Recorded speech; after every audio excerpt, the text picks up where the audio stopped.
Hello friends, मेरा नाम है सचिन नागदेवे और आज हम डिस्कस करने वाले हैं कि 2024 में स्टॉक मार्केट का बिहेवियर कैसा हो सकता है और हमारा बिहेवियर कैसा होना चाहिए। तो अभी तो सब खुश है, सबको मजा आ रहा है। शुरुआत से ही मार्केट ने रैली करना शुरू कर दिया था और अभी भी नए नए हाईज लगाते जा रहा है। अभी पे हाई पे ही है और सबको लग रहा है कि निफ्टी 25,000 जाएगा, 26 जाएगा, 27 जाएगा, 28 भी जाएगा, ऐसा सबको लग रहा है। तो सब लोग यहीं पे खरीद रहे हैं। इसको यूफोरिया बोलते हैं, फोमो बाइंग। और जब मार्केट आगे जाके कंसोलिडेट करेगा तो सब बोलेंगे मार्केट तो खराब है, सट्टा है, क्योंकि मार्केट में 20% 25% का करेक्शन तो कभी भी आ सकता है और स्पेशली जब वो लाइफ टाइम हाई पे ट्रेड कर रहा है। तो सबको लगता है कि अभी तो रैली चालू है तो अभी यहाँ खरीदेंगे और रैली में जब 20% 30% ऊपर जाएगा तो बेच देंगे, क्योंकि हम तो बहुत स्मार्ट है। तो भाई हम अकेले ही स्मार्ट नहीं है, मार्केट में और भी स्मार्ट लोग बैठे हैं। और ऐसे जब मार्केट ऊपर जाता है तो ऐसे बुल रन में सब लोग खरीदने के लिए आ जाते हैं। मतलब आज ही खरीदना है, जैसे कुछ चांस ही नहीं मिलने वाला खरीदने का, तो सब लोग खरीदने के लिए आ जाते हैं। और जब आगे जाके निफ्टी कंसोलिडेट करेगा, नीचे आएगा, तो सब बेचने के लिए जल्दबाजी करेंगे, जैसे सब कुछ जल्दी जल्दी बेचना है। जबकि करना इसके उल्टा है, जब मार्केट नीचे हो तो खरीदना है और जब ऊपर जाए तो बेचना है। यही तो बताया है वॉरेन बफेट सर ने, व्हेन मार्केट आर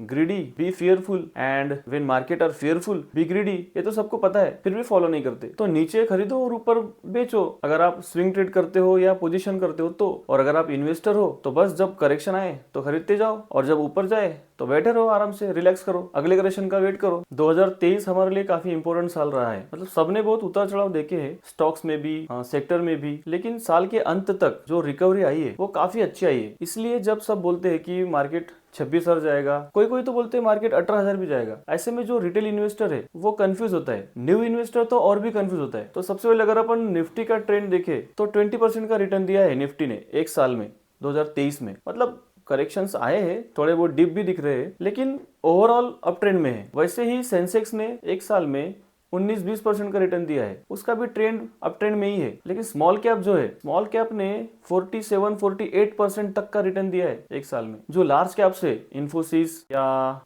रिलायंस, उन्होंने बस 4-5% की रिटर्न दिए है। लेकिन सबसे सरप्राइजिंग बात मैं आपको बता रहा हूँ, टाइटन जो है, टाइटन ने 45% का रिटर्न दिया है एक साल में, 2023 में। मतलब सोचो कि स्मॉल कैप के टक्कर का रिटर्न अगर टाइटन दे रहा है तो कहीं और जगह इन्वेस्ट करना है क्यों। मतलब मेरा रिकमेंडेशन नहीं है, ये अपन सिर्फ स्टडी पर्पस के लिए कर रहे हैं। तो 45% तक का दिया है टाइटन ने रिटर्न। और ये तो होगी इंडेक्स की बात। जो स्टॉक स्पेसिफिक थे उन्होंने तो काफी अच्छा पैसा कमाया होगा। मतलब कुछ कुछ स्टॉक्स तो डबल ट्रिपल भी हुए एक साल में, 2023 की बात कर रहा हूँ। मतलब नो डाउट कुछ स्टॉक्स तो अंडर परफॉर्म कर रहे हैं, अभी भी 20-30-35% डाउन ही है। तो 2024 की अगर बात अभी करें तो 2024 में दो सबसे इंपॉर्टेंट इवेंट्स होने वाले, एक तो लोकसभा इलेक्शन और दो अमेरिका की जो फेड है और इंडिया का आरबीआई, वो अपना रेपो रेट कट करने वाले हैं। तो रेपो रेट डिक्रीज होगा, इंटरेस्ट रेट कट होगा, तो सस्ता पैसा अवेलेबल होगा, ये तो सब जानते हैं। लेकिन जो इलेक्शन पे फोकस कर रहे हैं, शेयर मार्केट को क्या चाहिए, स्टेबल गवर्नमेंट चाहिए। मतलब मैं किसी गवर्नमेंट का फेवर में नहीं हूँ, लेकिन शेयर मार्केट का आदमी बोलता है स्टेबल गवर्नमेंट रहेगी तो मार्केट स्टेबल रहेगा। लेकिन चलो वो तो अलग चीज है। और जो इलेक्शन पे फोकस कर रहे हैं और पॉजिटिव अप्रोच रखते हैं, तो गवर्नमेंट कहाँ फोकस करेगी, समझो इंफ्रास्ट्रक्चर,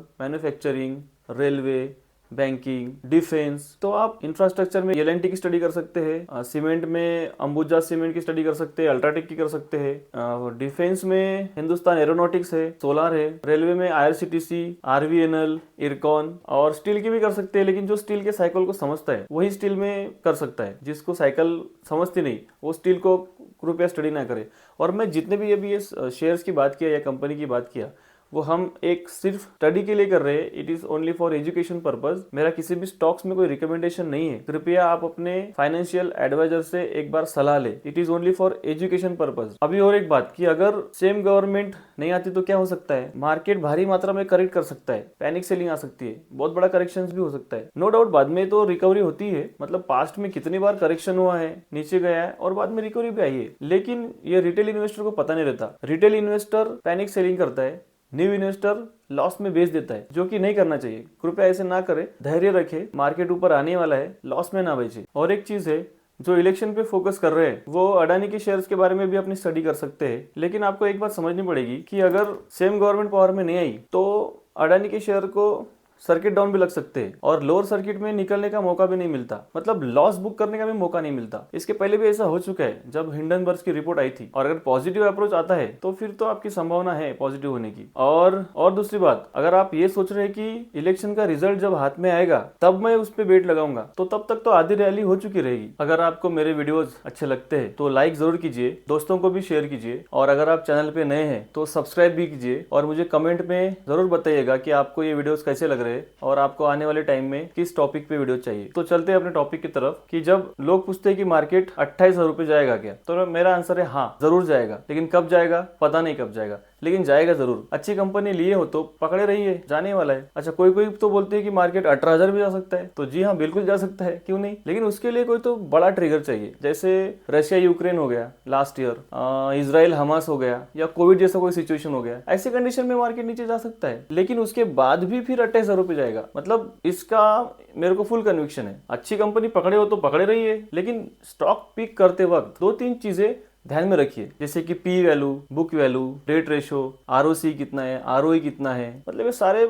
चीजें ध्यान में रखो। अच्छी कंपनी पकड़ो। आपको कैसी ग्रोथ चाहिए उसके ऊपर भी कंपनी पकड़ो, मतलब आपको स्टेबल चाहिए, रिस्क नहीं लेना है तो एचयूएल है, टीसीएस है, एशियन पेंट्स है, मतलब मेरा रिकमेंडेशन नहीं है, अपन सिर्फ स्टडी कर रहे हैं। और अगर आपको जल्दी जल्दी प्रॉफिट करना है तो फिर छोटी कंपनी पकड़ना पड़ेगा। मतलब एक बात को समझो कि जो बड़ी कंपनी है उसको डबल होने के लिए उसके मार्केट कैप को डबल होना पड़ेगा, उसके लिए उसके प्रॉफिट को डबल होना पड़ेगा, तब जाके शेयर प्राइस डबल होगा। फॉर एग्जाम्पल टीसीएस का प्रॉफिट है 40,000 करोड़, तो जब उसका प्रॉफिट होगा 80,000 करोड़, तब जाके उसका मार्केट कैप डबल होगा, तब जाके उसका शेयर प्राइस डबल होगा या उससे भी ज्यादा होगा। लेकिन छोटी कंपनी का ऐसा नहीं है। फॉर एग्जाम्पल कोई छोटी कंपनी है, मतलब मैं छोटी कंपनी को प्रमोट नहीं कर रहा हूँ, आप अपनी स्टडी कीजिए छोटे कंपनी के बारे में। अगर उसका प्रॉफिट समझ लो 10 करोड़ है तो 20 करोड़ होने के लिए ज्यादा टाइम नहीं लगता, फास्ट हो सकता है, इसलिए उसका मार्केट कैप भी जल्दी जल्दी डबल होता है, शेयर प्राइस भी जल्दी डबल होता है। तो ऐसी स्टडी करो, तो ऐसी फंडामेंटल स्टडी किए हो और कन्विक्शन है, अच्छी कंपनी लिए हो, अपनी स्टडी खुद किए हो, तो बने रहिए और बैठे रहिए रिलैक्स। फिर मार्केट 2024 में 28,000 जाए या 18,000 जाए, और बार बार पूछने की क्या जरूरत है। मतलब ये तो ऐसा हुआ कि आप मुंबई से दिल्ली की ट्रेन में बैठे हो और हर 2 घंटे बाद बाजू वाले अगल बगल सबको पूछ रहे हो कि दिल्ली कब आएंगी, दिल्ली कब आएंगी, तो वो तो दिल्ली तो आने वाली है, भला ही 1-2 घंटा लेट आएगी, लेकिन आएगी जरूर। तो जब लोग पूछते हैं कि 2024 में पैसा कितना बनेगा, मतलब आपको 2024 में जनवरी में पैसा लगाना है और दिसंबर में पैसा डबल चाहिए। मतलब अगर आपने अच्छी कंपनी ली है, उसका मार्केट पी एक्सपांशन होता है या उसके अर्निंग्स उतनी आती है,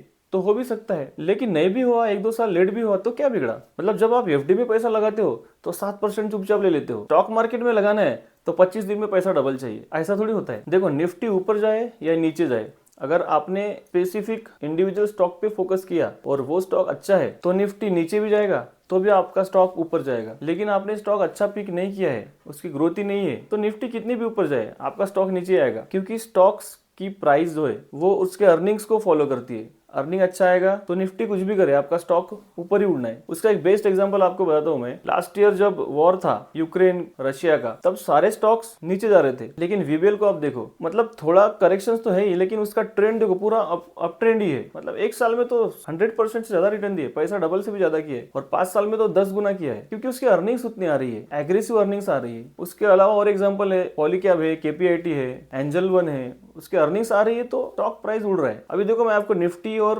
पॉलीकैब का चार्ट दिखाता हूँ, तो निफ्टी तो जमीन पे है, लेकिन पॉलीकैब देखो आसमान में है, क्योंकि अर्निंग की वजह से उसका पी एक्सपांशन हुआ है, अर्निंग्स अच्छी आ रही है, रिजल्ट अच्छे आ रहे हैं। और सेम देखो अभी वीबीएल का, उसका चार्ट देखो निफ्टी के साथ कंपैरिजन, तो निफ्टी जमीन पे है और वीबीएल का चार्ट आसमान में है। तो इसलिए आप इंडिविजुअल स्टॉक पे फोकस करो 2024 में, उसके अर्निंग्स पे फोकस करो, अर्निंग अच्छी आएगी तो स्टॉक अच्छा करने वाला है। फिर आप ये मत पूछो कि 28,000 जाएगा क्या निफ्टी, या निफ्टी 18,000 जाएगा क्या होता है, लोग फंडामेंटल टेक्निकल वैल्यूएशन की पढ़ाई नहीं करते और डायरेक्ट एंट्री मार लेते किसी भी स्टॉक में, और फिर रोते रहते हैं कि स्टॉक्स ऊपर नहीं जा रहा है। अच्छा, कोई कोई तो ऐसे होते हैं कि एंट्री मारते हैं और जरा सा लॉस हुआ तो लॉस बुक कर लेते हैं, और फिर जब स्टॉक्स की वैल्यू ऊपर जाती है तो फिर रोते रहते हैं। और तीसरा तो बहुत इंटरेस्टिंग है, मतलब कोई कोई लोग सही एंट्री मार लेते हैं, अच्छी कंपनी पकड़ लेते हैं, फंडामेंटल अच्छे हैं, फ्यूचर ग्रोथ अच्छी है, लेकिन जरा सी रैली हुई 20%, 30%, 40% तो निकाल देते हैं। मतलब आपने अच्छी कंपनी पकड़े है, फंडामेंटल है, आपको कन्विक्शन से, फ्यूचर ग्रोथ अच्छी है, आपको भरोसा है, तो बने रहिए। वहां से कंपनी 2 गुना, 3 गुना, 4 गुना, 5 गुना, 10 गुना भी हो सकती है। रैली का पूरा मजा लीजिए। तो 2024 में ये बातें आप